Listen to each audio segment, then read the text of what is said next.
आपका हार्दिक स्वागत है आपका अपना यूट्यूब चैनल जनता ऑनलाइन क्लासेस में। दोस्तों, आज मैं आपको लेकर आया हूँ फ्यूचर टेंस का दूसरा टेंस, फ्यूचर कंटीन्यूअस टेंस।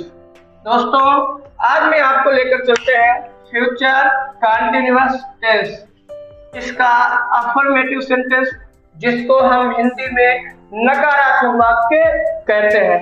दोस्तों, पहले इसकी जो पहचान है कि जिन हिंदी वाक्यों के अंत में रहा होगा, रही होगी, रहे होंगे आदि शब्द आते हैं, वह फ्यूचर कंटीन्यूअस टेंस कहलाता है। दोस्तों, जिन हिंदी वाक्यों के अंत में रहा होगा, रही होगी, रहे होंगे आदि शब्द आते हैं, वह हमारा फ्यूचर कंटीन्यूअस टेंस कहलाता है। दोस्तों, अब इसका जो एग्जाम्पल है वह खाना खा रहा होगा, तो इस टेंस के अंत में क्या है? रहा होगा। मैंने आपको बताया है कि जिस हिंदी वाक्यों के अंत में रहा होगा, रही होगी, रहे होंगे शब्द आते हैं, वह फ्यूचर कंटीन्यूअस टेंस कहलाता है। अब चलते हैं इसके अफर्मेटिव सेंटेंस, जिसको हम हिंदी में नकारात्मक वाक्य कहते हैं। दोस्तों, जो अफर्मेटिव का वाक्य होता है, इसको हम हिंदी में सकारात्मक वाक्य कहते हैं। अब इसके जो नियम है, बनाने के जो नियम है, पहला जो नियम है कि इन अफर्मेटिव मतलब सकारात्मक वाक्यों में कर्ता के अनुसार मतलब सब्जेक्ट के अनुसार आई और बी के साथ shall be तथा अन्य सभी कर्ता के साथ will be सहायक क्रिया का प्रयोग करते हैं। दोस्तों, जो अफर्मेटिव का वाक्य होता है, इन अफर्मेटिव के वाक्य में हम सबसे पहले कर्ता के अनुसार चलते हैं। अगर हमारा आई और बी होता है, तो हम सहायक क्रिया के रूप में मतलब shall be का प्रयोग करते हैं, और कर्ता अगर हमारा अन्य कुछ होता है तो हम will be का प्रयोग करते हैं। दोस्तों, दूसरा इसका जो नियम है कि इन वाक्यों में वर्ब की फर्स्ट फॉर्म मतलब पहली अवस्था के साथ आईएनजी का प्रयोग करते हैं। दोस्तों, जो हमारी इसमें वर्ब होगी वो वर्ब की फर्स्ट फॉर्म होगी और उसी में हम आईएनजी का प्रयोग करेंगे। इसका जो फार्मूला है, सबसे पहले सब्जेक्ट, जिसको हम हिंदी में कर्ता कहते हैं, सबसे पहले हमको लगाना है सब्जेक्ट, जिसको हम हिंदी में कर्ता कहते हैं, और इस सब्जेक्ट के अनुसार will be का प्रयोग करेंगे और इसी सब्जेक्ट के अनुसार हम shall be का प्रयोग करेंगे। will be या shall be, अगर सब्जेक्ट हमारा I और B होता है तो हम shall be लगाएंगे। अगर सब्जेक्ट हमारा आई बी को छोड़ के कोई दूसरा होता है तो हम will be का प्रयोग करेंगे। इसके बाद में हम मेन वर्ब मतलब मुख्य क्रिया, जो मुख्य क्रिया होगी उसकी हम फर्स्ट फॉर्म लगाएंगे और इसी में हम आईएनजी का प्रयोग कर देते हैं। उसके बाद दोस्तों, जो ऑब्जेक्ट आता है, ऑब्जेक्ट जो हमारा कर्म यानी जो कर्म करता है, वो हमारा ऑब्जेक्ट कहलाता है, और इसके बाद में जो अदर बचता है, शेष बचता है, इसको हम लास्ट में। अब चलते हैं दोस्तों निगेटिव सेंटेंस। निगेटिव सेंटेंस, जिसको हम हिंदी में नकारात्मक वाक्य कहते हैं। नकारात्मक जो वाक्य होता है, इसमें क्या होता है कि इसका जो नियम होता है कि इन नेगेटिव वाक्यों में will और shall के बाद और be से पहले not का प्रयोग करते हैं। दोस्तों, जो हमारा निगेटिव वाक्य होता है, निगेटिव वाक्य में हमेशा will और shall के बाद में और be से पहले not का प्रयोग करते हैं, और वर्ब की फर्स्ट फॉर्म में आईएनजी का प्रयोग करते हैं। वर्ब की जो फर्स्ट फॉर्म है, इसमें हम आईएनजी का प्रयोग करते हैं।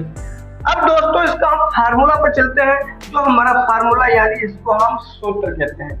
सबसे पहले लगाएंगे सब्जेक्ट, जिसको हम हिंदी में कर्ता कहते हैं, उसी के अनुसार हम will लगाएंगे और उसी के अनुसार हम shall लगाएंगे। अगर सब्जेक्ट हमारा will है, सब्जेक्ट अगर हमारा आई और बी है तो उसी के अनुसार हम शेल का प्रयोग करेंगे। अगर सब्जेक्ट हमारा आई बी के साथ अन्य है तो हम विल का प्रयोग करेंगे। उसी के बाद अगर निगेटिव है तो हम नॉट का प्रयोग करेंगे। अगर सब्जेक्ट के बाद विल और शेल लगाने के बाद अगर हम निगेटिव वाक्य है तो नॉट का प्रयोग करेंगे। वाक्य निगेटिव नहीं है तो निगेटिव का प्रयोग नहीं करते हैं। तो सबसे पहले सब्जेक्ट लगाते हैं, इस सब्जेक्ट के अनुसार विल या शेल का प्रयोग करते हैं।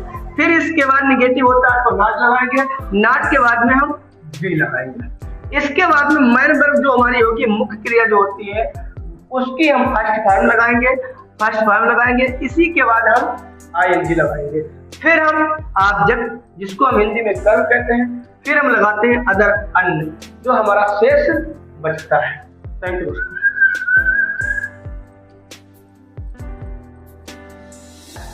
दोस्तों। अब चलते हैं इसके एग्जाम्पल यानी उदाहरणों पे। दोस्तों कहा गया है कि वह अपने भाई के साथ कानपुर जा रहा होगा।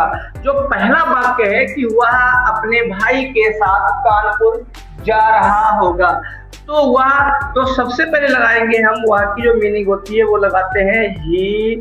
अब मैंने आपको रूल में बताया था कि आई और बी के साथ में हम सिर्फ शेल भी लगाएंगे और अन्य सभी के साथ में हम विल भी लगाएंगे। तो ही विल लगेगा इसमें, will be, he will B. फिर उसके बाद दोस्तों अब आता है वर्ब। अब वर्ब में क्या है कि जा रहा, तो जाना की होती है गो।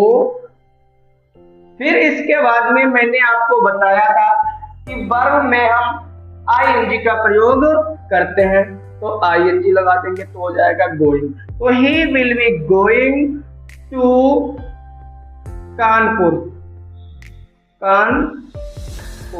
फिर इसके बाद में अपने भाई के साथ, तो के साथ की होती है विद। अब अपने की ही के साथ में हिज का प्रयोग करेंगे, हिज। और ब्रदर माने होता है वो भाई, ब्रदर। दोस्तों हो गया कि he will be going to Kanpur with his brother. वह अपने भाई के साथ कानपुर जा रहा होगा। दूसरा वाक्य हमारा है कि मैं कल इस मैदान में क्रिकेट खेल रहा हूँगा। अब मैं की होती है आई। अब दोस्तों मैं आपको फिर बता रहा हूं कि मैंने आपको रूल में बताया है कि आई और बी इन दोनों के साथ शेल का प्रयोग करते हैं, यानी शेल बी का प्रयोग करते हैं, तो शेल बी हो जाएगा। इसके बाद दोस्तों अब वर्ब की फर्स्ट फॉर्म, वर्ब क्या है? खेलना। खेलना की होती है प्ले, PLAYING,